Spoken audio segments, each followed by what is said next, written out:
Yes, guys. Yes, people. Welcome back to the channel. Welcome back. Oh, my mic's just come out. What a start, people. What a start. But welcome back, everybody. Welcome back to the channel. Big up to every single one of you that's locked in. We are here. We are back live for another episode of Carefree Reacts. And today we are going to be reacting to all of Todd Boehly's quotes as he was a guest speaker this evening at the Financial Times Business Summit in London. And obviously he was going to be questioned on a lot of things regarding Chelsea, the situation over the last 3 years of the club, the direction that the team is taking within the long term and the short term. And we're going to delve into all of his comments, all of his quotes. We're going to see what we can get from it and see if we can get any understanding of his stance around Chelsea, because there was a lot of quotes that have led to a lot of speculation, especially this first one. We're going to go straight into it. The first question was, will the Chelsea ownership be the same this time next year in February 2026? And he said, listen, I can't predict the future. If I could, I wouldn't be here talking to you, which I'm going to have to drop the bong for, because he easily could have just said yes and kept things going. You could have just said, yes, there's going to be Boehly Clearlake again for the next year, for the next 5 years. As we signed up for. But no, he's left that position open, which makes me think there could actually be a potential buyout after all. We all remember the whole civil war talk that was going on around the October international break. People talking about Boehly buying out Clearlake and Clearlake buying out Boehly. Maybe you could see that happen after all. And I'm now starting to believe that a little bit more too, because this is such an easy yes to make and to just keep things stepping. Say yes, keep things moving, it's all good.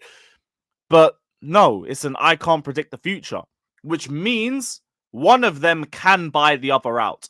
And Matt Law did say in a Reddit Ask Me Anything that he expects the ownership disputes to come back as soon as the season ends. So I expect there to be more talk about a civil war and an actual move on a buyout, maybe within the next few months, maybe during the Club World Cup. I mean, that would definitely help the first team out, wouldn't it? But yeah, I hope it doesn't happen, because I'll be so real. If there's anyone there with any sporting intelligence in that consortium, it is Todd Boehly. Like, at least he showed a willingness to bring in experience regardless of wages. So again, you guys know my stance. If we have to go with one of Boehly or Clearlake, I will always pick Boehly over Clearlake. But yeah, it looks like we're gonna have to deal with a scenario where it's one or the other. But yeah, you man, continue to run up the likes. Continue to run up the likes, my guys. We're gonna keep going through these quotes. I missed a lot on the bottom here. So Boehly on Chelsea's power dynamics. He says the British press exaggerates a lot and leaves things out. We've agreed on a strategy and things are getting done, which I'll be so real. We kind of expected that we were going to hear that from him anyway. But what is getting done? That's what I want to know. I want to know what is getting done. And obviously, you wouldn't say that in that press conference, but I don't see things getting done except undoing the work that you lot tried to do in the summer transfer window.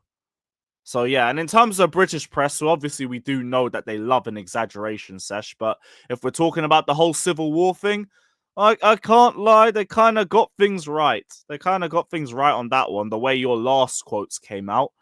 On a riff with Clearlake, he said, I'm not going to comment. We've agreed on a strategy and a way forward, and stuff is getting done, and I don't look in the rear view mirror. Yes, that, and also they do have the majority shareholder. They do have the final say as majority shareholders too. But yeah, Boehly would have to have signed off as well. You would have had to have signed off as well. December was peak, but 8 weeks out, things are a little different. If you look at the foundations being built, new management team, new academy leadership, sporting director leadership, and player mindset. All that's there, and it's now about cultivating the development of the team. You are always going to try to get better. Now that I do hear. So December was peak, but within 8 weeks out, things are a little different. It is again based on form, which is why you got the protest. If you look at the foundations being built, new management team, new academy leadership, sporting director leadership, player mindset. Player mindset? Yeah, no, I don't agree on that. Don't agree on that. It's all about cultivating development of the team, and that's what the transfer windows are there for.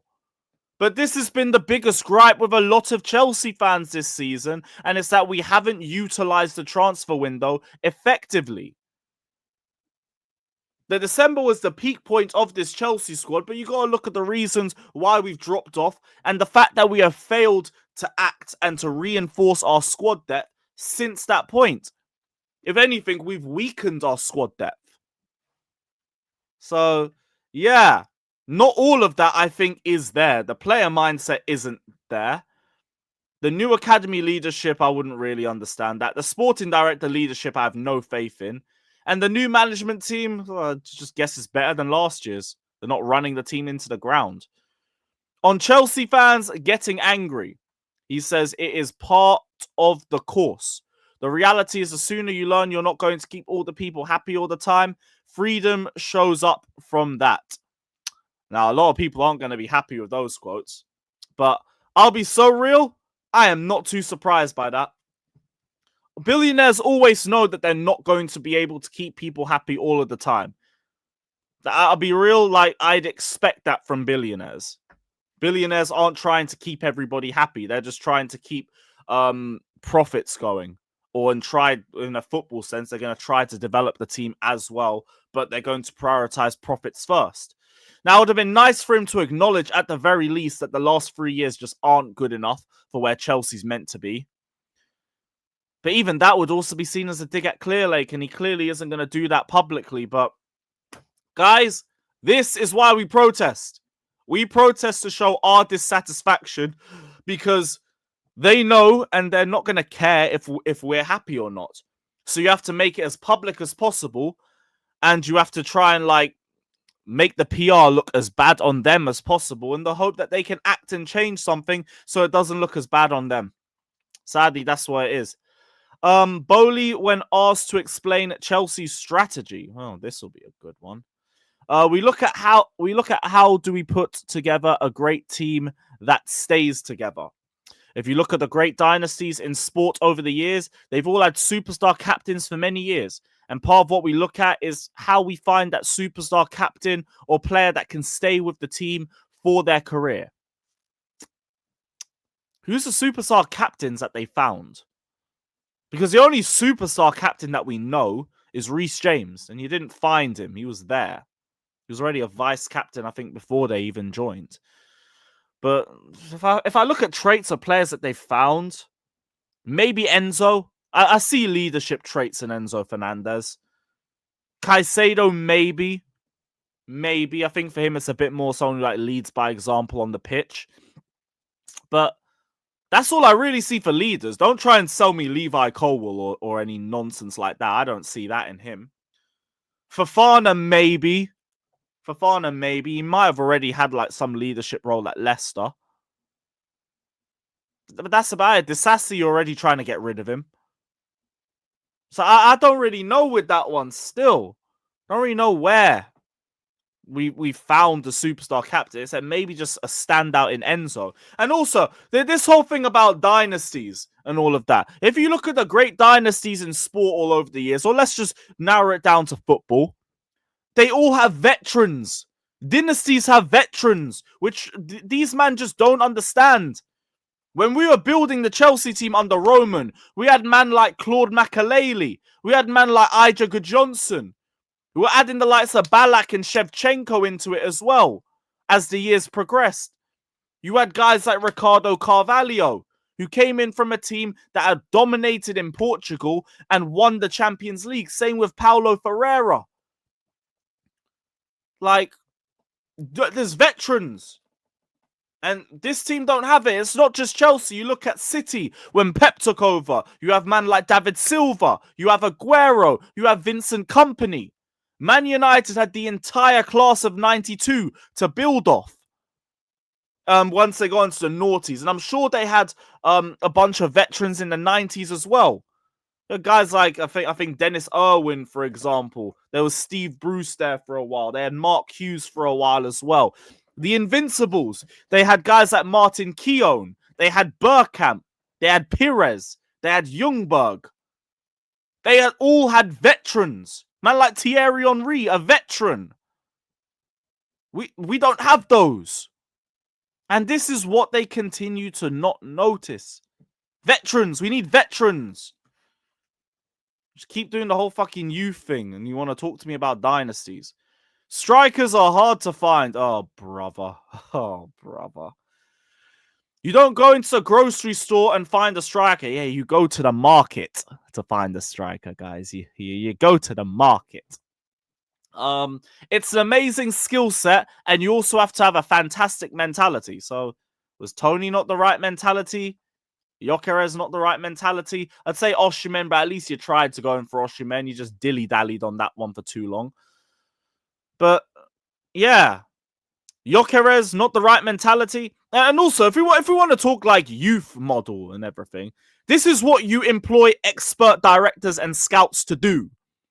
To find those strikers that are hard to find. To try and find them before they're worth inflated fees, which is what you told us you were trying to do. Why are we now looking at Gyökeres when we could have just looked at him when he was at Brighton, or when he was not at Brighton? You guys weren't here at that point. When he was at Coventry. Why didn't you look at him when he was at Coventry, when he was in the Championship? Now we're paying a premium. Even not just a striker. We go to centre-backs. We're looking at Huijsen for the summer.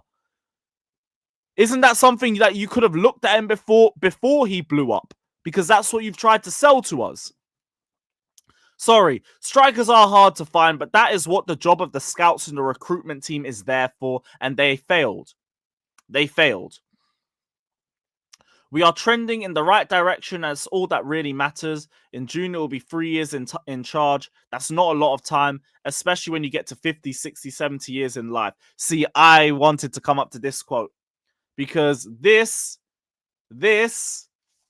is another buzzword. This is a very, very big buzzword. They're talking about 3 years in charge, and it's not a lot of time, especially when you get to 50, 60, 70 years.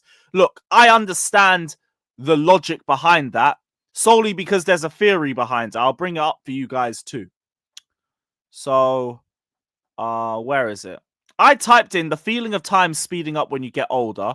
And it's a common perception attributed to the fact that as we age, our brains tend to create fewer distinct memories from repetitive daily routines, which makes time pass a lot more quickly compared to when you're a child, when everything feels newer and it feels more memorable. Even this one, it says the brains process new information more slowly due to the degradation of our neural pathways. Now, that's a literal theory behind it. So I get where he's coming from, but you are still wrong. Because just because the perception of reality is quicker within the next with the older that you get, it doesn't mean that time actually flies by. It's just perceived to be that way from your mindset. So this is a buzzword. 3 years is a lot of time. Regardless of how old you are, 3 years is a lot of time. Just because time flies by the older you get does not mean that time actually flies by. It's a figment of your imagination. Why should fans be okay with 3 years of no trophies, or 3 years of us with not in the Champions League and not contending for titles with 1.4 billion spent? This is a nice way to trick you to being okay with it. And we ain't falling for that. We ain't falling for that. The most misunderstood thing about this project is that we're thinking about judging success by years. Now, I actually also think that they aren't judging it by years because, again, things are still failing. But what other metric do you expect people to judge success by? What other metric? It's always only going to be years. It's never going to be anything else. It's always going to be years. So, what did you expect? Did you expect that it was going to be judged on something else? Like, no. It's always going to be years. And yeah, that's it for the quotes. That's it for the quotes. So, yeah, overall, we wanted more communication and we got it. And to be honest, I don't think we really should have expected anything else. It was just insightful to at least get an outlook from him on the situation. But it was all business-orientated responses. He is at a business of football conference, so I'm not going to blame him for that. But there was a few things I disagreed with. Number one, strikers should not be hard to find over 3 to 4 successive windows unless your scouts stink, which is why we're looking at Gyökeres for treble what we could have paid for if the model was actually as accurate as you tried to sell to us. The dynasty comments, I don't agree with it because, again, I don't think you've built it effectively enough to work yet. Also, the thing that stood out the most to me was everything being a long-term project about managing success over years, being okay with ruffling fans' feathers, but not committing to being in the business in next year's time. Keep a lookout for that civil war thing. But the rest was all buzzwords. It was all comments that we probably should have expected. So, not really too surprised by that. Let me know you guys' thoughts down in the comment section below, though. Big up to every single one of you that's locked in. And yeah, we'll be back tomorrow. I think tomorrow we're going to run Capital Conflict, 2 p.m. Northside, Mike's, Jay, all the gang will be back. So keep a lookout for that, people. And we'll see you lot soon. Take care. Up the Chelsea and all of that. And yeah, enjoy the weekend.